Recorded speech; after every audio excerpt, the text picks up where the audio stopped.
శ్రీ గురుభ్యో నమః. వారం వర్జం.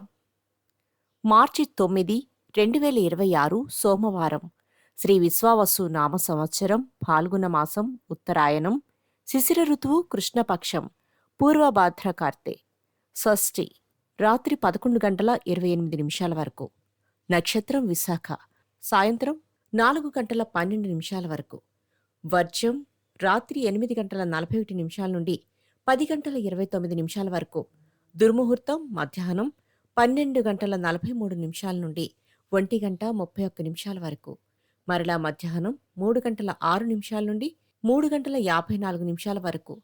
రాహుకాలం ఉదయం 7 గంటల 30 నిమిషాల నుండి 9 గంటల వరకు.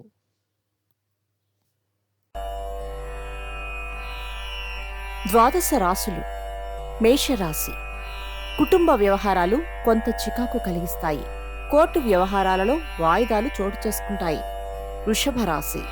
విదేశీయాన యత్నాలు గతంలో కన్నా ఈరోజు ముమ్మరం చేస్తారు. ఆరోగ్యం నలతగా ఉంటుంది. మిథున రాశి. దీర్ఘకాలిక ప్రయోజనాలను దృష్టిలో ఉంచుకుని నూతన అంశాలను కూడా పరిగణలోకి తీసుకుంటారు.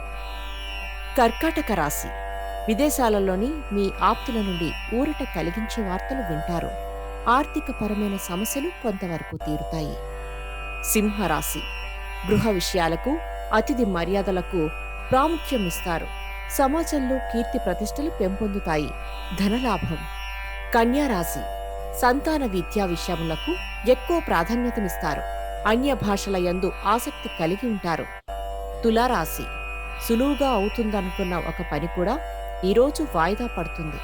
కుటుంబ సమస్యలను అధిగమించగలుగుతారు. వృశ్చిక రాశి. ప్రముఖులతో పరిచయాలు ఏర్పడతాయి. శ్రమకు తగిన ఫలితం దక్కుతుంది. విలువైన వస్తువులు కొనుగోలు చేస్తారు. ధనస్సు రాశి. అంతరంగిక వ్యవహారాలలో కొన్ని రహస్య ఒప్పందాలు కుదుర్చుకుంటారు. విదేశాలకు వెళ్లాలనుకునే కాంక్ష నెరవేరుతుంది. మకర రాశి. ఆత్మీయుల గురించి కొన్ని ముఖ్యమైన వివరాలు తెలుసుకుంటారు. భూ గృహాది విషయాలలోనూ ఆసక్తి చూపుతారు. కుంభరాశి. విద్య, సాంస్కృతిక కార్యక్రమాలలో ప్రోత్సాహం లభిస్తుంది. చేస్తున్న వృత్తిలో మార్పులు చోటు చేసుకుంటాయి. మీనరాశి. బ్యాంకింగ్ వ్యవహారాలలో ప్రత్యేకమైన శ్రద్ధ కనబరచవలసి ఉంటుంది. బంధువుల నుండి లేఖలు అందుకుంటారు. నమస్కారం.